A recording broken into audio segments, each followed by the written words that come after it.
Epistle to the Romans, Session 104。羅馬人書註釋第104講，我哋繼續講第8章嘅第32節㗎。But delivered them up for us all。把他交出來。話本係為我們眾人捨了。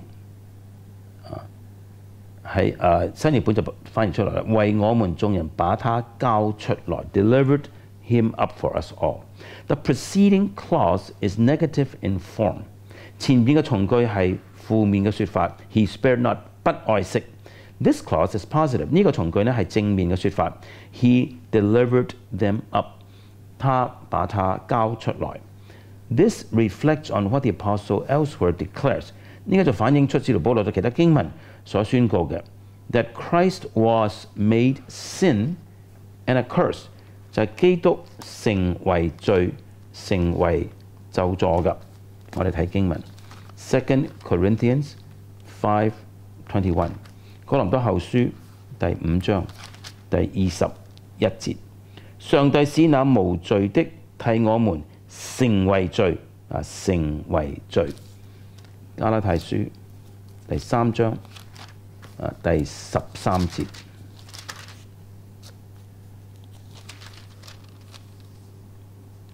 基督既為我們受了咒詛，原文為基督既為我們成了咒詛，成為罪，成為咒詛。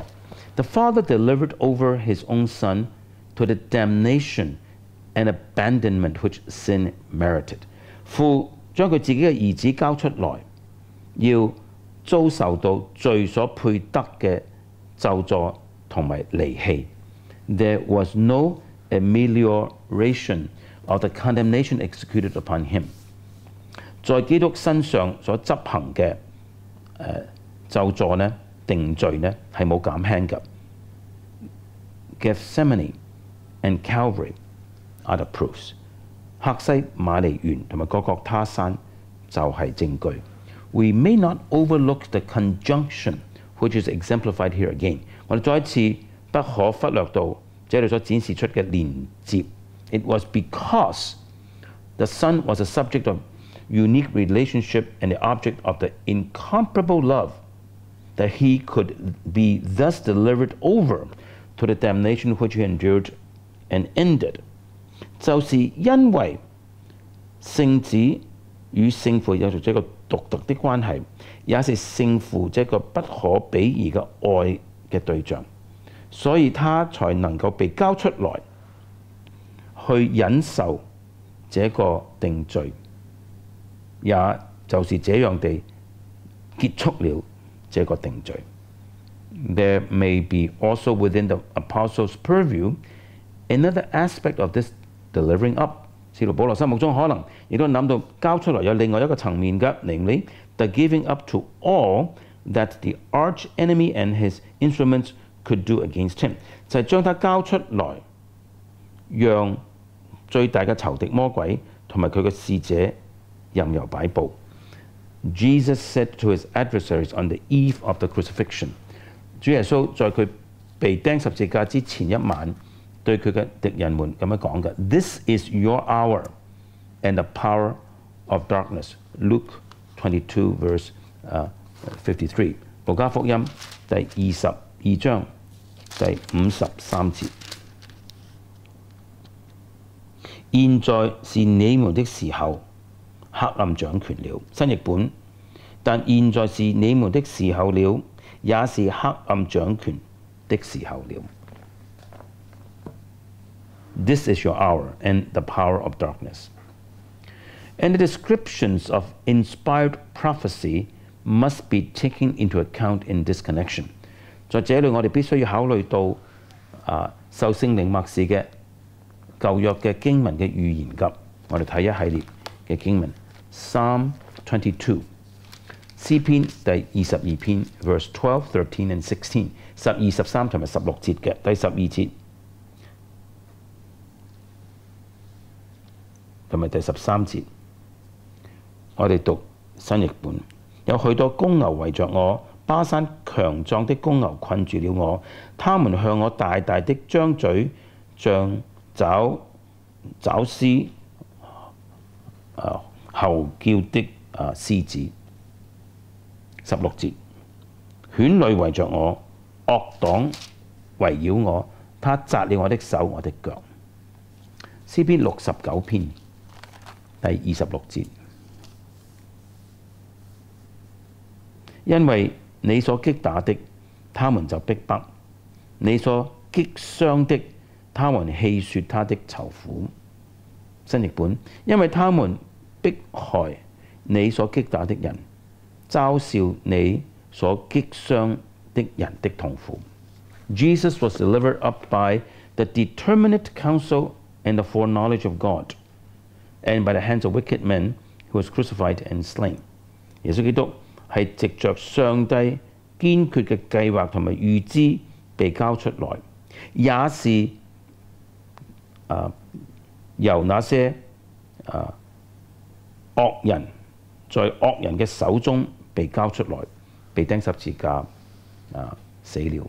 If restraint had been placed upon the power of the enemy， 假如耶穌嘅敵人嘅能力受到約制嘅話呢， He would not have despoiled the forces of darkness， 佢就唔會粉碎黑暗嘅權勢 ，and made a show openly of the principalities and powers， 就唔會讓到那些掌權者公開地被羞辱啦。He would not have triumphed over them and bound them effectively to the triumphal chariot of his cross。佢就唔會勝過佢哋，將佢哋捆綁起來，有效地拖在他十字架的凱旋嘅戰車之後啦。Is this not further proof of the Father's grace？ 這豈不是父上帝嘅恩典嘅進一步嘅證據呢？ That he should have given over his own son to the malignity and hate, the ingenuity and the power of the Prince of Darkness and his hosts。就係話父上帝將佢自己嘅兒子交出來，任由呢個黑暗嘅王同埋佢嘅使者們作出他們的惡意、恨惡同埋詭計呢。It was the Father who delivered him up, not the hosts of darkness。把聖子交出嚟的是父神，不是黑暗嘅權勢。Who delivered Jesus up to die？ 是誰把耶穌交出嚟去死的呢？ Not Judas for money， 唔係猶大為着金錢嘅緣故。Not Pilate for fear， 唔係比拉多為着懼怕嘅緣故。Not the Jews for envy， 唔係猶太人為着妒忌嘅緣故。But the Father for love， 乃是父上帝把他交出來的，是為着愛的緣故。It is only as the ordeal of Gethsemane and Calvary is viewed in the perspective of damnation vicariously borne, damnation executed with the sanctions of unrelenting justice, and damnation endured when the hosts of darkness were released to wreak the utmost of their vengeance, that we shall be able to apprehend the wonder and taste the sweetness of love that passes knowledge, love eternally to be explored but eternally inexhaustible。 唯有我哋從客西馬尼園同埋各各他山嘅角度去睇呢個嘅定罪，就係基督代替我哋所承擔嘅定罪，就係上帝不減輕嘅公義所執行嘅定罪，就係當黑暗嘅權勢完全無約束嘅去任由嘅去擊打基督嘅時候，從呢一個角度去睇呢個定罪，我哋先至可以理解到呢個超乎人意料嘅愛嘅奇妙，嘗到佢嘅甜蜜。呢個係我哋永恆去探索嘅愛，而喺永恆亦都探索不盡嘅愛嚟㗎。For us all， 為我們眾人。Number one， 第一方面 ，The spectacle of Gethsemane and Calvary is intelligible only when it is viewed vicariously. It was for us Jesus was delivered up. 我哋必須要從代罪呢個角度去理解客西馬尼園同埋各各他山，這樣才能夠理解㗎。耶穌基督被交出來是為我們的。Number two， 第二方面 ，the extent of us all is defined by the context。我們眾人嘅範圍呢係由上下文去定出。The denotation is the same as that of verse 31。呢度所指嘅係同31節所指嘅係同一批人。And us all of verse 32 cannot be more inclusive than the us of verse 31。32節嘅我們眾人係唔可能比31節嘅我們嘅範圍更廣㗎。The us of verse 31 are those spoken of in the preceding verses。而第31節嘅我們呢，就係喺再前幾節所論到嘅人 ，expressly identified as the foreknown, predestinated, called, justified, glorified。保羅明明指出，這些人就是上帝所預知嘅、預定嘅、呼召嘅、稱之為義嘅，同埋使之得榮耀嘅。And furthermore， 還有再進一步嚟睇 ，the succeeding context specifies just as distinctly those of whom the apostle is speaking。下文亦都係同樣地好清晰嘅去指出使徒保羅所指的是誰。They are God's elect, verse 33。他們就是上帝所揀選的33節。Those on behalf of whom Christ makes intercession, verse 34。就是那些基督為他們祈求的人，34節。Those who can never be separated from the love of Christ, 35 and 39。還有就是他們不可能與基督的愛隔絕的人，35、39節。The sustained identification of the persons in these terms shows 保羅一次再一次嘅指出這些人是誰，就顯明出 that this passage offers no support to the notion of universal atonement。呢段經文呢係完全唔支持全人類都被贖罪呢個概念㗎。It is for all of us who belong to the category defined in the context that Christ was delivered up。基督被交出來，就是為我們眾人，亦即是喺上下文所指定嘅這個範圍裏邊嘅眾人。Number three， 第三方面 ，though us all does not denote all mankind， 雖然我們眾人唔係指全人類。Yet we must not overlook the indiscriminateness expressed。然而我哋唔可以忽略保羅這裏所表達嘅不分。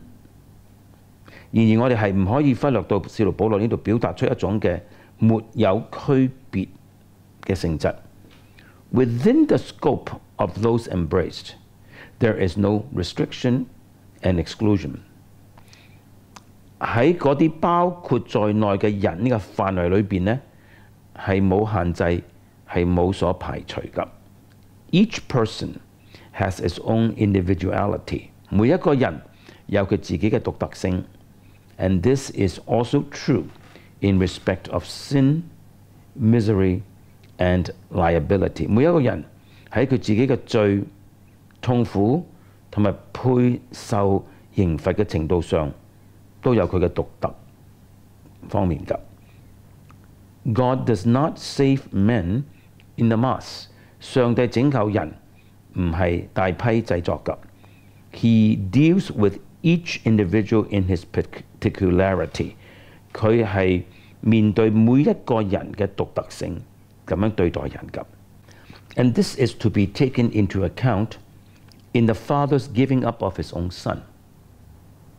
父將佢自己嘅兒子交出來，也是要這樣考慮，就是佢顧慮到每一個人嘅獨特性。The Father contemplated all on behalf of whom he delivered up the Son in the distinctiveness of sin, misery, liability, and the need of each. 當父將子交出來嘅時候，佢係想到每一個人嘅獨特嘅罪、痛苦、配受刑罰嘅程度，同埋每一個人嘅需要嘅。If we had been submerged in the mass， 我們若係沉溺在一大群人中的話呢 ，If we had not been contemplated in the particularity that belongs to each of us， 假如上帝冇考慮到我哋每一個人嘅獨特性嘅話呢 ，there would be no salvation， 那麼就沒有救恩。The Father had respect to all of us when he delivered up the Son。當父將子交出來的時候，佢係顧念到我哋每一個人。How shall he not also with him freely give us all things？ 豈不也把萬物和他一同白白地賜給我們嗎？ All that precedes in verse 32 leads on to this rhetorical question。 32節前邊所講嘅係引入到保羅呢處所問嘅吉問。The conclusion is put in the form of a question。 保羅嘅結論係用提出一個問題咁作出嘅 ，in order to set off more forcibly the unthinkableness of the opposite， 為要係更加嘅突出相反嗰方面嘅不可思議性。Its purpose is to drive home the incontestable assurance。 目的就係要將呢個不可爭辯嘅確據向讀者嘅心説明 ，that all things requisite to, yea, all things securing and furthering the glorification of the people of God will be freely and unfailingly bestowed。 呢個確據就係話呢，父上帝會白白嘅，不可能失敗嘅，賜給佢嘅子民呢，一切係佢哋嘅得榮耀所需要嘅，一切係確保呢個得榮耀嘅，一切係促進呢個得榮耀的事。父上帝一定會白白嘅賜給佢所有嘅子民嘅。If the Father did not spare his own Son, but delivered him up to the agony and shame of Calvary， 父若冇愛惜佢自己嘅兒子，將佢交出來，遭受到各各他山嘅痛苦同埋羞辱 ，How could he possibly fail to bring to fruition the end contemplated in such sacrifice？ 佢那麼可能會唔將呢個聖子被獻上嘅目的實現出來呢？ The greatest gift of the Father， 父上帝最偉大嘅恩賜即係禮物 ，the most precious donation given to us， 父上帝賜給我們最寶貝的事 ，was not things， 唔係一些嘅物件 ，it was not calling， 唔係呼召 ，nor justification， 唔係稱義 ，nor even glorification， 甚至唔係得榮耀。It is not even the security with which the apostle concludes his peroration， 甚至唔係使徒保羅作結論嘅時候講出呢一個嘅確定性。第39節 ，These are favors dispensed in the fulfillment of God's gracious design。呢啲都係當父上帝實現佢嘅恩典計劃嘅時候所頒布嘅恩寵。But the unspeakable and incomparable gift is the giving up of his own Son。 但係不可思議嘅、無可比擬嘅禮物呢，就係父將佢自己嘅兒子交出來。So great is that gift。呢個禮物係咁偉大 ，so marvelous are its implications。佢嘅含義係咁奇妙 ，so far-reaching its consequences，佢帶來嘅後果係有咁深遠。That all graces of lesser proportion are certain of free bestowment， 以至所有比呢啲，以至於呢所有比呢個恩典更少嘅，肯定係會白白賜下的。Whether the word also is tied to with him， 也呢個字究竟係同與他一同 with him 連結呢 ，or to the term freely give， 定係話係同白白賜下連接呢 ？The significance of with him must be appreciated。我哋一定要體會到與他一同 with him 嘅重要性。Christ is represented as given to us。保羅話基督係賜給我們的 to us。The giving up for us is to be construed as a gift to us。為我們被交出來，應該這樣理解，這是給我們的一個禮物。Since he is the supreme expression and embodiment of free gift， 既然基督係呢個白白嘅禮物嘅至高嘅實現同埋體現，and since his being given over by the Father is the supreme demonstration of the Father's love， 而既然基督被父交出來，係父嘅愛嘅最高嘅證明。Every other grace must follow upon and with the possession of Christ。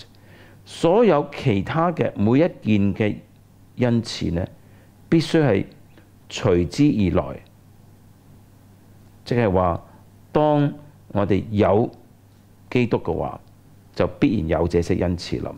It is not likely that all things, in this instance, made definite by the presence of the article, refers to all things as working together for good. Verse 28。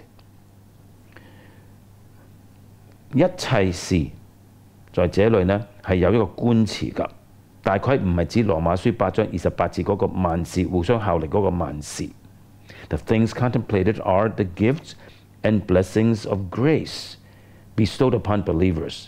呢處保羅所諗到嘅係賜給信徒們嘅各種唔同嘅恩賜，即係恩典嘅福分。And are therefore all of the things which the context as one dealing with salvation in its whole expanse would be expected to indicate。因此呢，就係指上下文所指嘅，即係話喺整個咁廣闊嘅救贖嘅範圍裏邊，會指出嗰啲嘅恩賜。In any case， 不論如何 ，all things 萬物一切嘅事 is an obvious example of an expression in universal terms used in a restrictive sense。不論如何呢，好明顯嘅萬物呢係好明顯一個嘅例子，用一個普遍性嘅方法去表達一個有限制嘅意義，即係話淨係俾上帝所呼召稱義嘅人嘅一啲嘅各種唔同嘅恩賜。我哋下一講開始講羅馬書第8章33同埋34節上。